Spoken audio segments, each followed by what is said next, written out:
ദക്ഷയാഗം നടന്ന പുണ്യഭൂമി, ത്രിമൂർത്തികളുടെ സാന്നിധ്യമുള്ള പുണ്യഭൂമി, ഭഗവാൻ മഹാദേവൻ സ്വയംഭൂവായ പുണ്യഭൂമി, ഇങ്ങനെയൊക്കെയാണ് കൊട്ടിയൂരിനെ വിശേഷിപ്പിക്കപ്പെടുന്നത്. ഇത് അക്കരെ കൊട്ടിയൂരിൻ്റെ ക്ഷേത്ര പരിസരം ഞായറാഴ്ചയായി ഇന്നത്തെ ദിവസം എത്രത്തോളം തിരക്കാണ് എന്നതിനുള്ള ദൃശ്യങ്ങളാണ്.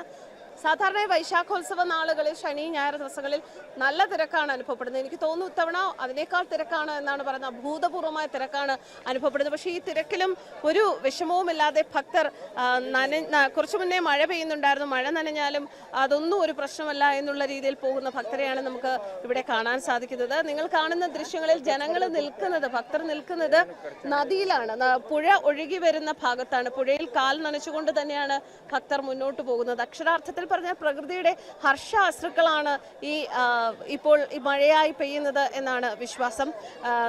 കാല് നനച്ച് ശരീരത്തെ പവിത്രമാക്കി, മനസ്സ് പവിത്രമാക്കി ഭഗവാനെ കാണാൻ സ്വയംഭൂവായ പ്രകൃതിയോട് ചേർന്ന് നിൽക്കുന്ന ഭഗവാൻ മഹാദേവനെ കാണാൻ ഓരോരുത്തരും മുന്നോട്ട് പോകുന്ന ദൃശ്യങ്ങളാണ് നമുക്ക് കാണാൻ സാധിക്കും. കൂട്ടത്തിൽ ചെറിയ കുട്ടികൾ മുതൽ പ്രായമായവർ വരെയുണ്ട്. പക്ഷേ അവരെല്ലാവരും പ്രകൃതിയോട് ഇണങ്ങി നിൽക്കുന്ന ഈ കാനന ഭംഗിയിലുള്ള സ്വയംഭൂലിംഗത്തെ കാണുക എന്നുള്ള ആ ഒരു ഉദ്ദേശത്തോടുകൂടി തന്നെയാണ് മുന്നോട്ട് പോകുന്നത്. ഒരുപാട് കാഴ്ചകളാണ് ഇവിടെ കാണാനുള്ളത്. ഇനിയുള്ള ദിവസങ്ങളിൽ പ്രധാനപ്പെട്ട ഒരുപാട് ചടങ്ങുകളുണ്ട്. ഇന്ന് ഇളനീർ വെപ്പ് നടക്കുന്ന ദിവസമാണ്, നാളെ ഇളനീരാട്ടമുണ്ട്.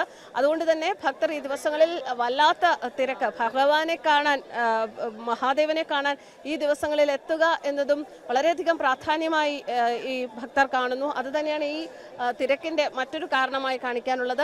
എന്തായാലും ഇപ്പോൾ ഒരല്പസമയത്തിന് മുൻപ് മഴ പെയ്തു എങ്കിൽ ഇപ്പോൾ മഴ മാറി നിൽക്കുകയാണ്. വല്ലാത്ത ഒരു അനുഭവമാണ് കൊട്ടിയൂരിൽ എത്തുമ്പോൾ എന്നുള്ളത് പറയാതിരിക്കാൻ വയ്യ. നാലു വശവും കുന്നും മലകളും ധാരാളം വൃക്ഷങ്ങളും കാനന ഛായയുടെ ആ ഒരു പ്രകൃതി ഭംഗിയിൽ നിൽക്കുന്ന മനോഹരമായ ഒരു ഇടം തന്നെയാണ്, പവിത്രമായ ഒരു ഇടം തന്നെയാണ്. ഈ ഒരു വർഷം, ഈ ഒരു മാസം ഈ കൊട്ടിയൂർ വൈശാഖോത്സവം നടക്കുന്ന സമയത്ത് ഇവിടെ വന്ന് ഭഗവാനെ ദർശനം നടത്തിയപ്പോൾ അടുത്ത ഒരു വർഷം വരെ അത് മനസ്സിനെയും ശരീരത്തിനെയും നമ്മുടെ ജീവിതത്തെയും ഒക്കെ റീചാർജ് ചെയ്യാനുള്ള ഒരു അവസരമായി തന്നെയാണ് ഓരോ ഭക്തരും കാണുന്നത്.